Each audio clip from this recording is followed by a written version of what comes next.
Hey everybody, Greg here with Videomaker with the URSA Blackmagic camera review.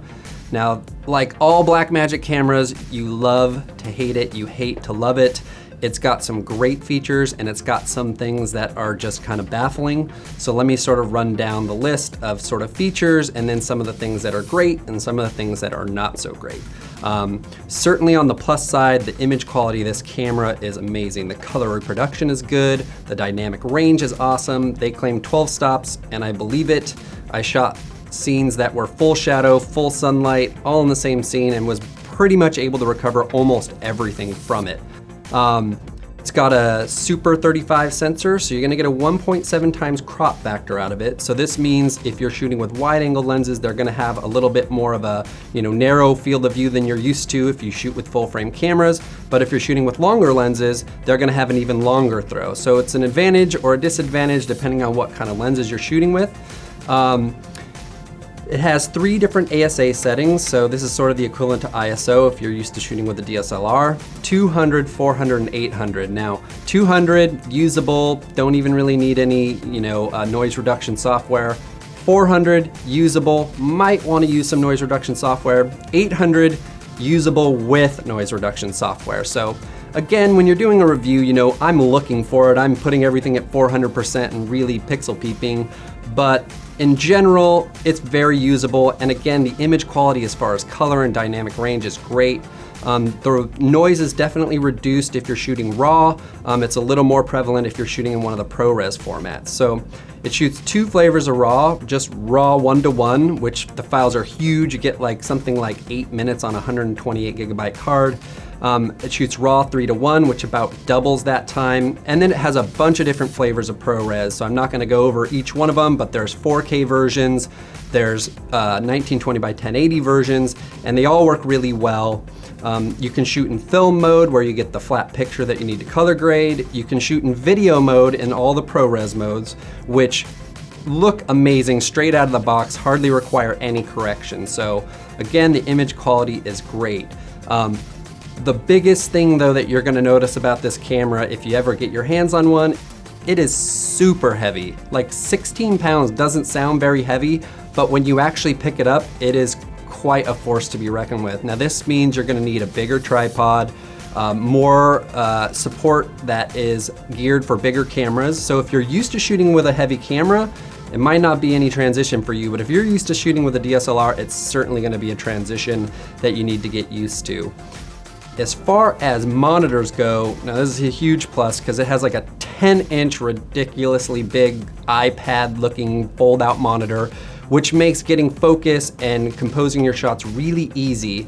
And then it has 2 touchscreen 5-inch monitors, one on each side of the camera, and these are basically customizable for what you want to view. You can change all the settings, you can view the image, you can view zebras, all these things like that.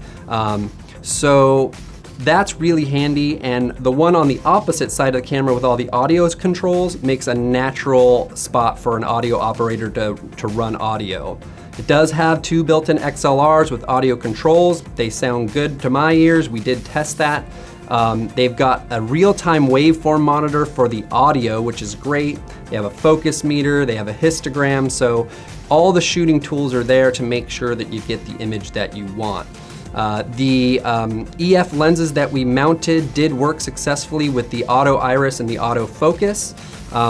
We used Canon EF mount lenses, then we used some manual Rokinon lenses, and everything looked good and worked pretty much flawlessly.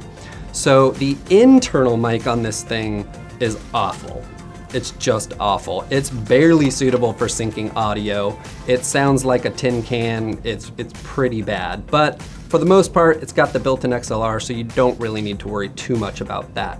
When it comes to connections, there's no shortage. There's 2 SDI outs. There's a 12G and a 3G. There's an SDI in, so if you're running multi-camera, you can run the program out of your switcher into that so that the operator can basically check what's on program. There isn't an HDMI out, so that is gonna be problematic if you wanna mount an external viewfinder. You're gonna drop quite a bit of cash in order to get one that works with SDI. And you are also gonna need that if you wanna go handheld with this thing. It's very awkward if you try to flip out the 10-inch screen and mount it to your shoulder and shoot handheld. If you're gonna do that, you're gonna need an external monitor, and then you're into a lot more money. So, couple other negatives. Black hole sun is definitely an issue with this camera. You practically cannot get the sun in your shot. I mean, unless it's like behind a cloud or it's early sunrise or late sunset, it's not gonna happen, and you'll see that in the test footage. Other than that, I mean, overall, you know, it's a mixed bag. There's a lot of great things, and there's some really annoying drawbacks, but the image quality is really, really impressive. The look of the camera is just something you can't really describe. It just has a great cinematic look, much more so than any other DSLR I've seen, any camcorder, things like that. I mean, the look rivals high-end cinema cameras, and the price is considerably cheaper. So we did a bunch of tests. We did dynamic range, moire, we did low light, we did color reproduction, we did slow-mo. It's got great slow motion functions, so definitely check those out in the footage. It works really flawlessly, and it was a lot of fun to shoot with. Enough me babbling. Let's check out all the footage, and you can judge for yourself.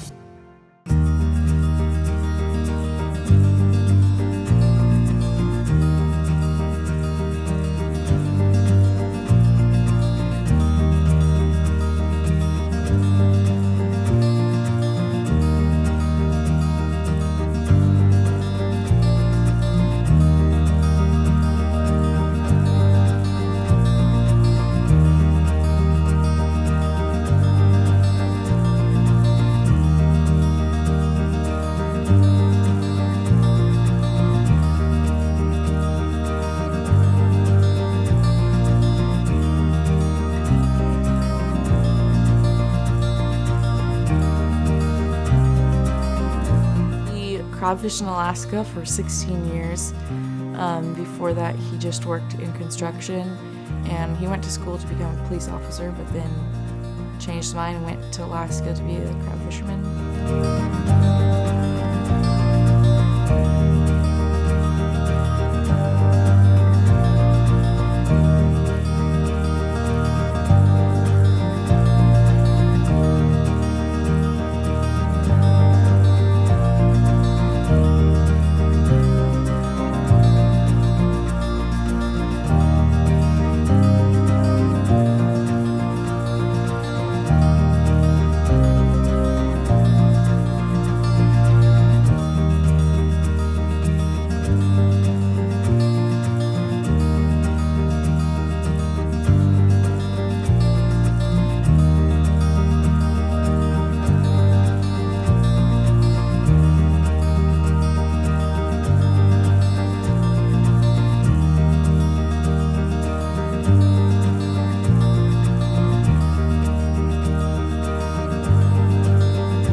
As always, subscribe to our YouTube page, like, share, and comment below. We want to know what you think.